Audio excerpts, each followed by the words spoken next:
Today we're here with the legend himself, the legal eagle, Devin Stone.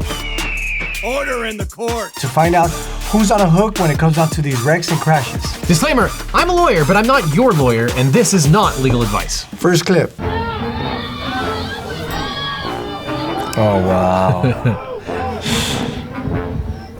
I think I know where that is, actually. How many cars are there? 1, 2, 4. Ooh. At this point right here, like, who's at fault? Is it like the city?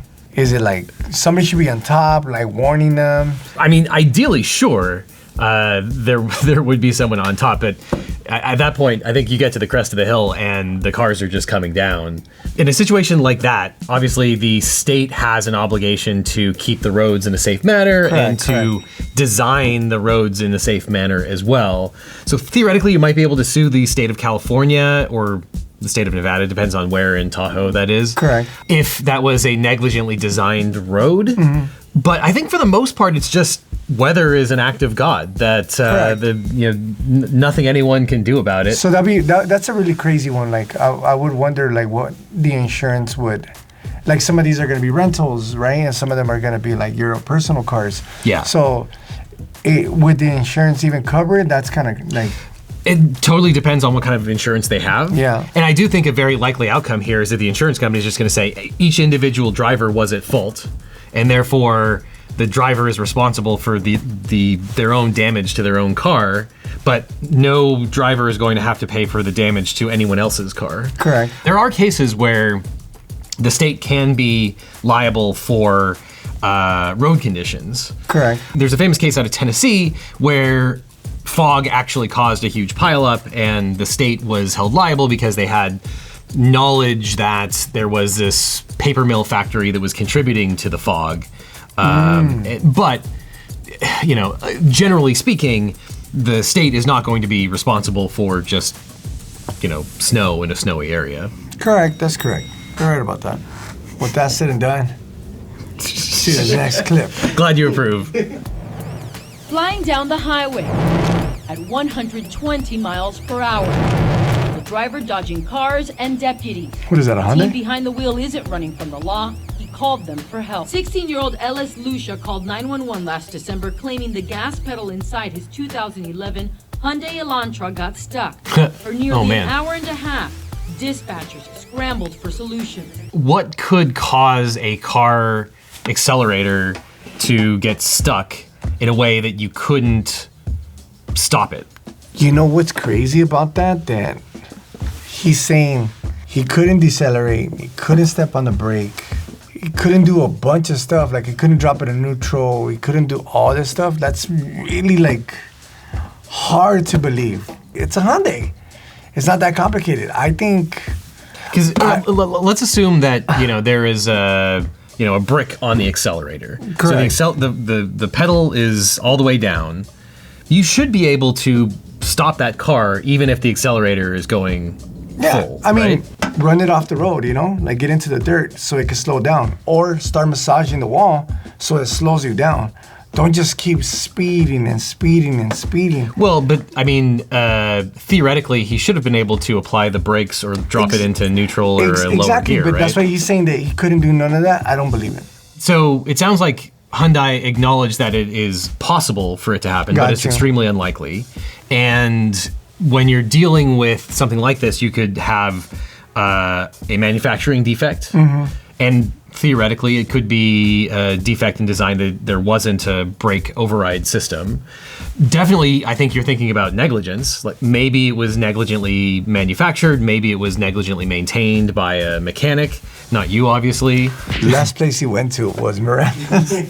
It's impossible to know. It could be 100% Hyundai's fault. It could be 0% Hyundai's fault. We don't actually know based on just the fact that there was an injury that occurred. Gotcha. So this clip is kind of trippy. This next clip shows a racer that loses his brakes on the track and shows his experience on brake failure. Watch what happens when this racer's brakes fail entering a turn. And he's jamming out. Brake failure. He's like, all right, this is in Florida. That tracks. Boom. Let me take your gate. Fuck it. Oh, man, dodges. He just keeps going. He dodges the construction. This is like the beginning to the Naked Gun or Police Squad, where the police car is just like driving through everywhere in like the mall and a bathroom and. But you see how he's dodging. He didn't go into the street, like into traffic. Well, he went into a parking lot though. Yeah, but he's like, let me go around it. Let me figure this out. Look at that. So I think the driver is in trouble, and here's why. The driver made a left turn through the chain link fence instead of turning right and staying on the track. You know what? He's saying the truth. You know what? You're right. And I was talking about experience. He could have just kept going and once again hit the wall and drag the wall. I am not convinced that he needed to hit the wall. Well, you know what? I'm not. Yeah, you're right. But I just maybe my experience like hit the wall, slow down. You know. But you're probably right. Like just continue in the track instead of going out to the street. For every video today, are you gonna say the driver should have hit the wall? Hit the wall. I don't think that's the best course of action. But I think if you're racing a car, probably the standard of care is that you need to stay on the track if at all possible. And slam into the wall. Chalk it up to Florida drivers. Yeah. Next clip. You cleared it out for me. And oh, nice. Oh, wow. Not a good look for Toyotas today. Okay, so this guy's making a left-hand turn and he goes into another car who is also making a left-hand turn? Yeah, but he's in the suicide lane? Yeah. I mean, look, they don't call them suicide lanes for nothing, I guess. That's crazy. You hit it and you keep going. But the red car was inching forward. I don't know that he was inching forward that much, though. So somebody's not paying attention. He is. Yeah. The one that's making the left, he's looking right. Yeah. And he sees it's clear. And he just keeps going, looking at the right, and doesn't notice there's a car in front of him and goes over it. Yeah, so I think that's probably right. And I think that for the most part, it's the silver Corolla that is going to be liable here. I don't know that they would necessarily be 100% at fault. And one thing that people often misunderstand is that when you're talking about liability, it's not 100% or zero. Right. If that person is considered 50% at fault, then they'd be required to pay 50% and only 50%. Correct. And it depends on the state. That's called comparative fault, whereas some states still use contributory fault, where if you are at fault even a tiny bit, then you are prohibited from recovering anything. Probably has to do a little bit with this. Is a quick story. So my dad's walking like on the sidewalk, right in front of the shop, and there's a car in the middle, like that, just like that, in the intersection with the emergency lights on. This lady pulls in like that, slams into the car in the middle, and then we all come outside, right? And we're like, oh, what happened? My dad felt like he was the most handsome person in the world.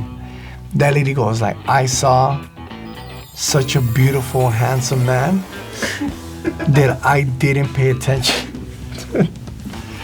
I would not tell a client to make that admission at the scene of an accident. Because my dad felt so flattered that she said that, we actually fixed her car, not the other guy's. We fixed her car for free. That was so funny to me because I was telling my dad, but why are we fixing it? And he's like, that's because, my beauty. And I was like, what? Next clip.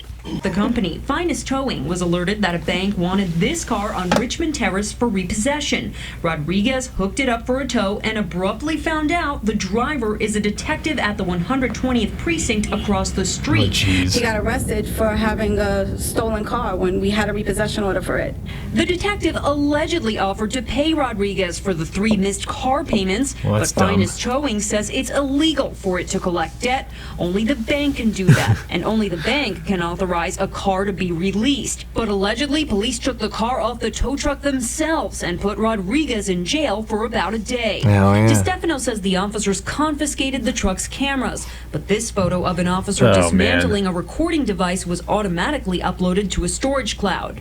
Rodriguez says when he was first arrested, he was charged with a felony for possession of stolen property. But then when he appeared in court, his charges were changed to misdemeanors. Wow, that's messed up. That is so messed up. Yeah, there's a lot going on here. Yeah. I mean, as soon as you find out it's a cop's car, bring it down. Bring it down. You can't beat them. You can't. I don't know, bring it down and set it on fire, maybe. Yeah, I mean, this kind of police entitlement is rampant. The police are not above the law, and generally speaking, the police are not even allowed to break the law, certainly not off duty, and generally not even on duty either.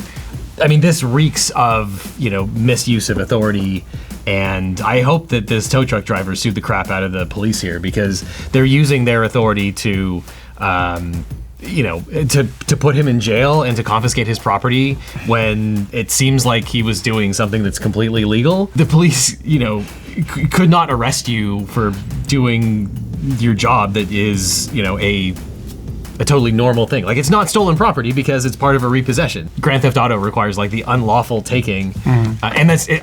I don't think it would be unlawful to take that car. So that's super, super messed up. I hope there were real consequences for. As you guys could tell, I'm not saying nothing right now. Because, exactly. They're notorious. My car is on my property. The ticket guy. Your friend's car is on your friend's property. Yeah, my friend's car is on my friend's property, right? The ticket guy decides to give him a ticket. And we're like, well, it's on private property. How are you going to give it a ticket? Do you see that gate right there? He felt like we disrespected him. So he goes and calls a cop. And then there's like 6 or 7 cops for a ticket. And guess whose car gets towed? My friend. Yes, my friend's car. I was like... Here's what I would do in that situation. I would immediately take out my phone and I would just start recording. I don't think it would happen to you, but I know it's happened to me because as soon as they see us, they think hooligans, these bad guys, totally different story. But I mean, some cops are cool, some cops really are not that cool, but I'm not saying nothing. So who's at fault here? The cop? Yes, the cops are at fault. Okay. I don't want to say nothing. On to this next clip. Alrighty, guys. Real quick. I ain't no snitch. Y'all know I ain't no snitch, right? But let me tell y'all something. I'm going to be a little messy.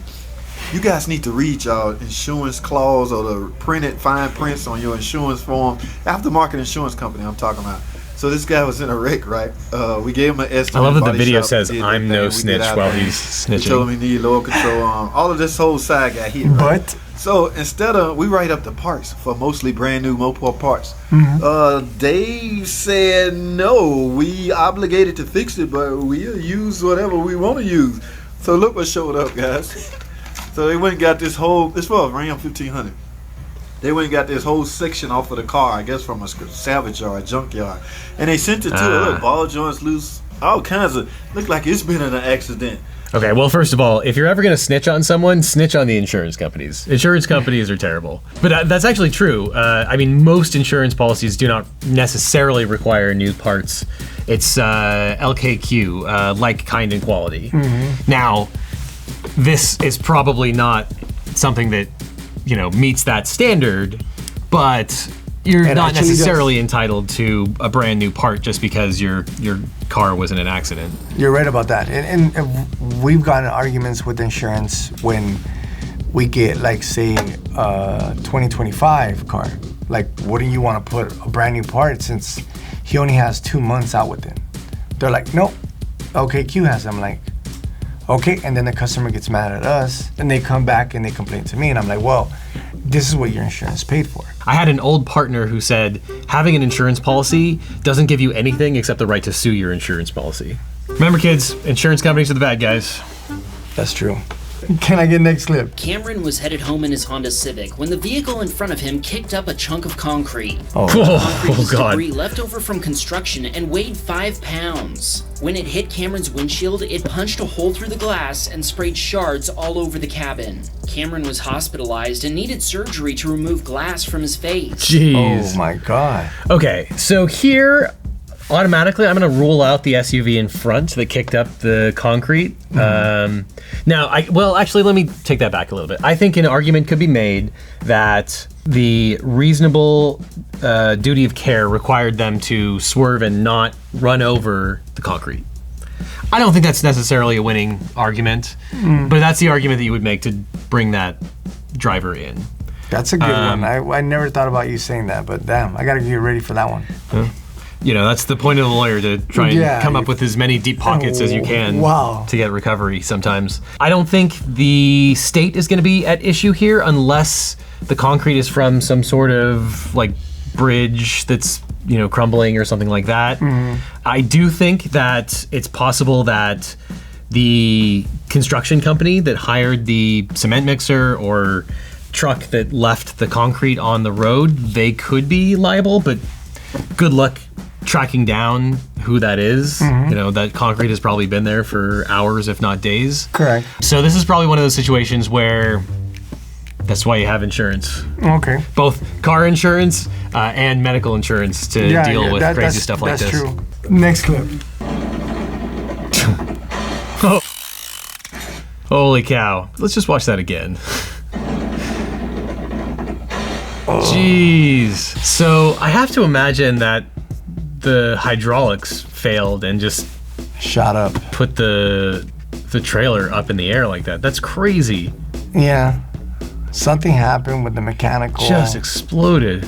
So for sure, like that has to be the trucker's fault, right? Possibly, but not necessarily. No? To me, that is screaming some sort of mechanical defect. Right. That, it could have been the trucker who was responsible, but it also could have been manufactured incorrectly. It could have been negligently maintained. It's such a weird freak accident that I'm not necessarily assuming that it would be the trucker who was responsible for that. Let's say that the truck driver is injured. They're going to want to sue the manufacturer of the trailer, their mechanic, probably a whole bunch of other people. And of course, if there was another driver involved, then they'd want to sue all those people plus the truck driver too. Well, that's just a cocktail. That's a big party right there. Imagine I'm driving by. I'm sue him too. He's in the mix. We got him. Sandro, you're going down too. I'm like, what? I just watched the video. No, you're going down too. All right. Let me get that next clip. Oh, crap. Oh, my God. Oh, and just disconnects and gets in front of the U-Haul? See, everybody's smart. They're slowing down. Look at the guy with the camera. Let me get in front. Let me get in front. And then you get hit.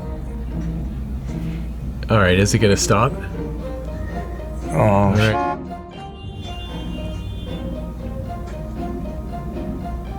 Look at this guy. He's about to cause an accident himself. Oh no, it's picking up speed. Oh no, don't hit the house. That's parking with style. Okay. He delivered. All right, that could be worse. That's delivery. Okay, so here, I mean, given the way that it was just fishtailing, I think that's a load balancing issue. So people rent these things out all the time, but who guarantees you that these people know how to drive it? Yeah, well, that's what insurance is for. Yeah, but it's like you're giving them this big ass truck, and then you're telling them like, all right, good luck. You think that say U-Haul, whatever company it is, they're obligated to explain how this works, how to tie it down for you, or not really? I think that's definitely a possibility. Let's go to an extreme. That U-Haul recognizes that someone who wants to rent a truck or a van is completely drunk, and yet they rent the car or truck to them anyway. They would probably face some liability for that. But on the other end of the spectrum, they are renting these big vans and a trailer, it would seem. So I think that there is probably an argument to be made that they need to make sure that the average driver is equipped to be able to deal with these things. So I think that that's a totally reasonable negligence argument to make. There's got to be a balance somewhere between allowing people to actually rent these vehicles, but also making sure that they're safe. right before we go to this next clip, this is why I always tell you guys, you need insurance, full coverage, and you need a lawyer. Devin, you started your law firm? I did. I started a personal injury law firm because I was sick of the massive gap in our justice system, whether you're talking about car accidents, trucking accidents, or being sexually harassed at work. For most people, the idea of getting legal help seems prohibitively expensive and risky. Not to mention it's extremely difficult for people who are not lawyers to tell if any of the lawyers are the best fit for their particular case. So I started a law firm where you don't need to pay anything up front, and your lawyers only get paid if you do. And most importantly, we take the time to actually match you with the best lawyer for your specific case and needs. Because as we've seen from all these clips, the context matters a lot. And so when you work with my firm, you're not just getting a lawyer, you're getting a team that understands that behind every case is a real person with real stakes. If we can't represent you, or you're in a state where we don't practice, we'll actually take the time to match you with an attorney in my personal network of lawyers who all have excellent track records of success. So if you're dealing with a personal injury, a car crash, a trucking accident, even if it happened a while ago, or there's an issue with other practice areas like data breach, sexual harassment, Social Security, or workers' comp, you can give us a call at the number on screen or click on the link below, because you don't just need a legal team, you need the Eagle team. The lawyer's like your friend. Unlike insurance companies. Next clip. The rider saw that a semi-truck was trying to get over into the right lane. Nobody was letting him over, so the biker decided to stop traffic for him. The guy in the red Kia Soul gets so mad that he hits the biker, and in return, the biker breaks his mirror. I love these clips. It's so stupid to get in a fight with a biker who's wearing a helmet and like armored gloves and stuff. You're rocking that Kia Soul.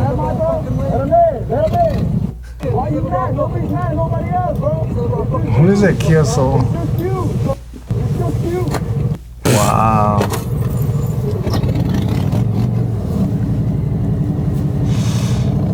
You know, California drivers take a lot of flack, but they know how to zipper. And that's the problem here, is that there's an accident on the road and no one's zippering to let this big truck, merge to move forward. They're not, because it's just traffic and then road rage. Like I tell everybody, it's like when a customer comes into the shop, you don't know their day. You don't know how mad they are, if they got in a fight with their girl, they're gonna fight with their husband, if they're just having a f***ing day. They just don't want to let that car pass no matter what it is at that point. And then you go over there trying to be a nice guy, be like, hey bro, just let this guy pass. Now you just became the target. Yeah, for sure. I mean, as a biker, I didn't see a crime here. That mirror was broken before the biker was there. And the only crime that was committed was the guy punching the helmet. But other than that, I see no crimes committed. After he does this, would he be charged for a hit and run? Or he could say, you know what, I got nervous. Ooh, that's a really good question. I don't feel like it's a hit and run because it wasn't the vehicles that made contact. I'd have to look up the statute to see what the definition of hit and run is. I imagine it generally requires actual some sort of vehicular crash that you then leave the scene. So he has oddly committed vandalism and then left. But the question would be, does fleeing the scene of vandalism count as fleeing the scene of an accident? What he should have done was rammed into the wall. And then hire a good lawyer. There you go. Thanks for watching RMS. If you guys want to watch more videos, click here, there, whatever it's at. Devin Stone, thank you for coming out. And also, I'm going to be doing a guest appearance on the Legal Eagles channel. Check that out. Deuces, guys.